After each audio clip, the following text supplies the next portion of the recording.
As I say, this meeting is being recorded, brethren, so be careful what you say. Only your presentation, John. Thank you.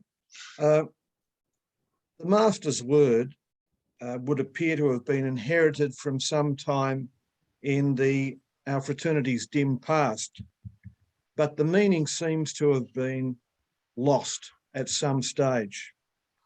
So the purpose of my paper is to explore some of the theories about where these words came from. It's mentioned in the Edinburgh Register House manuscript, which dates to 1696, where it's called the Mason word, or simply the word. The indication being that its communication to an initiate is all that is to be done to make him a perfect Mason. The Sloane manuscript, which dates to about 1700, again refers to the Master's word, which in some other documents, early documents, it seems to be referred to as the Mason word or the Freemason's word. But none of the early documents, or none that I can see written about, say anything about its meaning.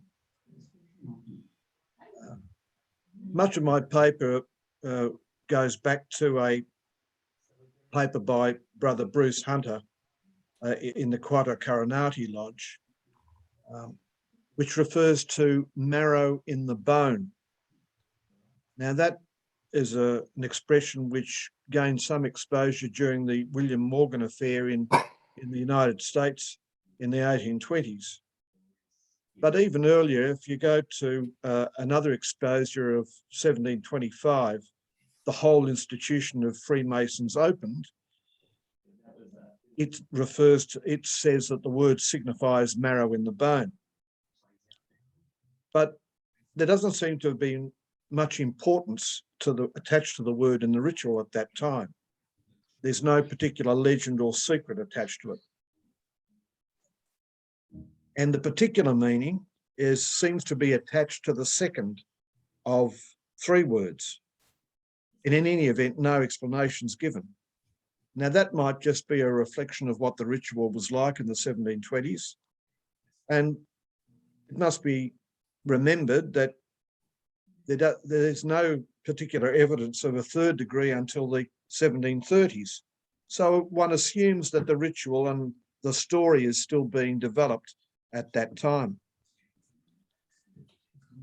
The impression that Hunter gives is that Freemasons inherited a collection of words from the past, but hadn't yet taken them beyond their place in the medieval workings. And of course, we don't really know what they were anyway. It seems that at the time, it was only a reference to the way our secret is to be concealed. Another theory arises from the Graham manuscript, which dates to about 1726, which contains a legend that Noah's sons visited his grave to recover a secret which their father had possessed.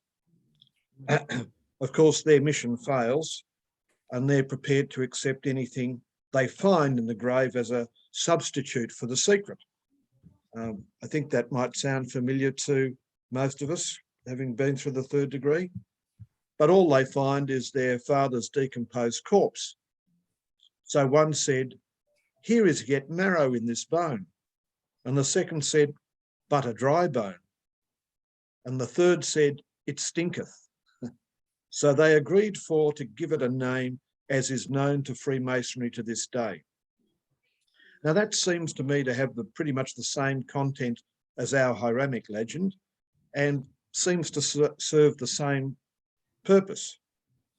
Hunter argues that this text clearly implies that the word originated at some time in the past and that by 1726 there was some question about its meaning, because there are three possibilities given in the text. It seems, however, that bone was one part Freemasons of the time were reasonably certain about. Compared with marrow in the bone, bone does appear in earlier and later dated documents. Returning to the Edinburgh Register House manuscript, the Masonic Catechism there contains the following questions and answers. Where shall I find the key to your lodge? Under the lap of my liver, where all my secrets of my heart lie. Which is the key of your lodge? A well-hung tongue. Where lies the key? In the bone box. And there are many other examples from early manuscripts along these lines. But by 1760, the meaning of the word is given as almost rotten to the bone, explained as a translation of the Hebrew mabon, transliterated into English as MHBN. By 1826, it seems to revert to marrow in the bone, and this, at least from Brother Hunter's argument, means that it's no longer a name or a symbol meant to direct our attention to something else, but it has taken on a meaning of its own. Despite the Masonic tradition of looking to the Hebrew for explanation of our ritual words, from the time of the three distinct Knox expose in 1760, the Masonic spellings seem to be transliterations of English versions of the words. That is, the words didn't originate in Hebrew, but there was a Masonic tradition to attribute origins to words where no such origin in fact existed. So in the 17th and 18th centuries, Freemasons were not working forward from some genuine medieval tradition to arrive at a ritual. They were working backwards from existing words they only suspected had come from the Bible by way of the medieval craft. If Hebrew originals on this argument ever existed, they'd long since disappeared. And by the 18th century, Freemasons could only guess at what they might have been. There's nothing in the earliest documents to indicate either that the words had Hebrew origins or that Freemasons believed they had Hebrew origins. This belief seems to have arisen only after 1720 as some sort of afterthought. The presence in pre-Hieramic times, that is prior to the development of the third degree ritual, of renderings such as Maha and Bin, show that Freemasons had long harboured a word later identified as having something to do with bone. And the many variations of the word in the old documents show it is of some great age. But perhaps its pronunciation and meaning had become garbled by the early years of the 18th century. The old English word, well, I'll go into those words. The box that I referred to, understood as the teeth or the head, is represented as holding the key to the lodge. And that's used, obviously, a key is used to open and shut something, but explicitly the mouth in this idea, but figuratively possibly also the lodge, to guard secrets by the proper use of the tongue and the heart. Coming to the etymology of the word bone, we find it comes from the Middle English boon by way of an earlier version, bond. Oh, excuse me. And there's an Old English word ban, the Old Saxon was ben, and so on. So not very far from bin in the Sloane manuscript, bow, B-O-E, in the whole institution of Freemasons opened, and benar in Masonry dissected, which dates from 1730. But the word bone is purely Germanic. It doesn't derive from Latin or Greek, and it doesn't come from Hebrew. So what about the rest of the word? At the time of the Regius poem, which is supposed to date from about 1390, the English word for marrow was marrowe or marwe. 50 years earlier, it was Meg. And before AD 800, it was Meg. Old Saxon was Marg, and the Old High German was Marag. Now that's very similar to Masonic renderings such as Mach, which dates from 1730, Maha, 1726, Mor, 1723, and Mag, 1760. Now, it's possible, obviously, that one lot evolved through the other during a series of oral transmission. A Mason's examination refers to thy mark and mochbin makes thee free. So there seems to be a change in pronunciation undertaken at some time in the 18th century to make the words possibly sound more like Hebrew. Just thinking about other languages for the moment, the Latin medulla refers to the inner substance of an organ. It thus refers to something that lies inside a person. Thus, if I use the Latin phrase, mihi heres in medulis, means you stick to me in the marrow. Roughly, I suppose, a bit like the saying we have today, I love you from the bottom of my heart. Medullitis is an adverb meaning from the marrow and literally inwardly, and or cordially, you would say, because in Latin, cor refers to heart. So if a Mason properly uses the marrow in his skull and the marrow in his breast, he can keep all his obligations.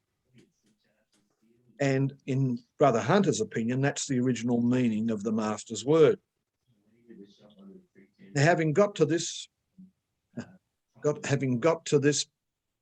part of my researches, I thought I'd ask Ben Hirsch, a long-time Master Mason of my Mother Lodge and a Hebrew speaker, and he very promptly, and much to my surprise, came back with the words in Hebrew, mot habanei, meaning the death of the builder, or habanei mate, meaning the builder is dead.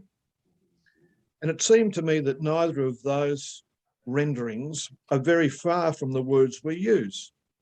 And those words we use today could easily be explained by changed pronunciation over the years due to the words being given orally and never having been written down till much later. Subsequently to me writing this paper, I thanked very worshipful Brother Fred Shade provided me with a copy of a paper by worshipful Brother David Barrett, was then Grand Marshal of the Grand Lodge of the State of Israel. And that was published. I couldn't actually find it. Thanks for your assistance, Brendan, about this. It was actually published in Pietra Stone's review of Freemasonry, and I'm not exactly sure of the date of the publication of that particular paper. But in that paper, Brother Barrett very skillfully goes through the actual problems which may have been